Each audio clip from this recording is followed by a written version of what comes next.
Agenda kunjungan kerja Presiden Joko Widodo yang selalu disertai dengan acara bagi-bagi beras bansos dinilai sebagai cara lain dari Presiden untuk berkampanye.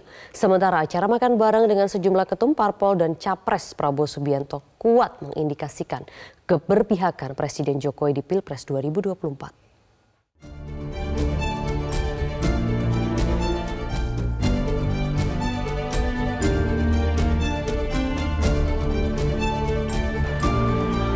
Agenda kerja Presiden Joko Widodo dengan membagi-bagikan bantuan sosial berupa beras, program bantuan pangan cadangan dari pemerintah kepada warga penerima manfaat makin gencar dilakukan Presiden dan sejumlah menterinya di masa kampanye Pilpres 2024.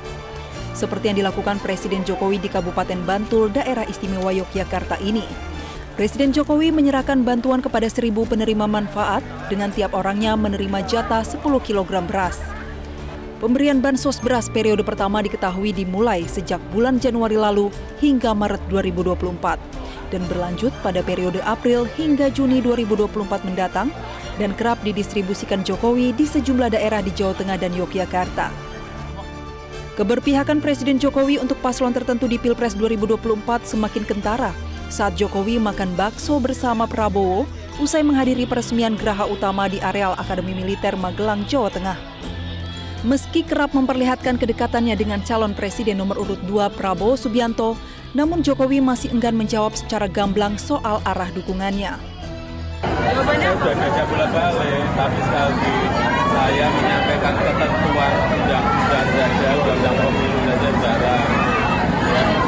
Pak, setelah ini Pak, soal koalisi Indonesia Maju yang selalu menyatakan bahwa itu adalah timnya Pak Jokowi. Pak Jokowi sendiri mendukung Pak? Akan ke Pak Prabowo. Urusan koalisi itu adalah koalisi partai-partai. Jangan ditanyakan pada saya, tanyakan ke beliau.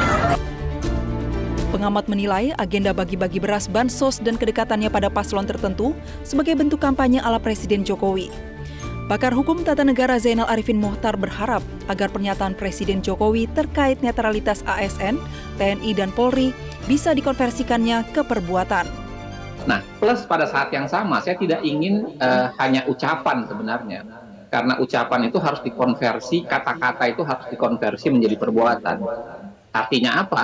Sebisa diri kemudian dia tahan tuh untuk pamer ketemuan berdua, ya kan, kemudian makan bakso atau apapun yang dia makan gitu, lalu pamer bansos dan pamer angka jari 2 dari mobil kepresidenan. Saya kira harus ditekan supaya kemudian bisa mengkonversi keinginan dia untuk mengatakan netral, bukan hanya sekedar kata tapi juga menjadi perbuatan.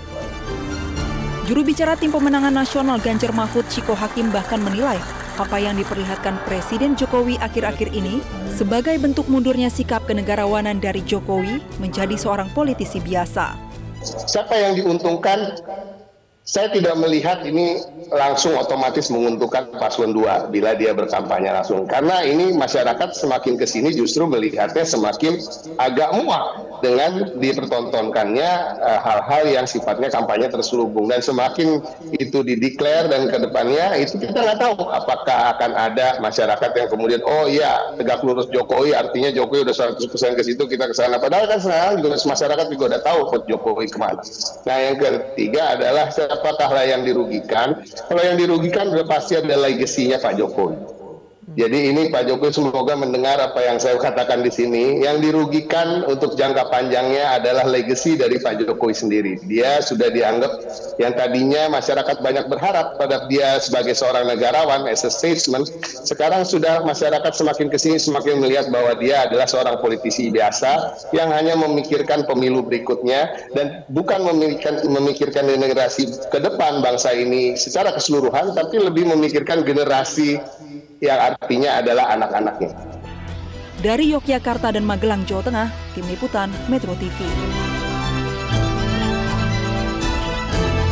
Jelajahi cara baru mendapatkan informasi. Download Metro TV Extend sekarang.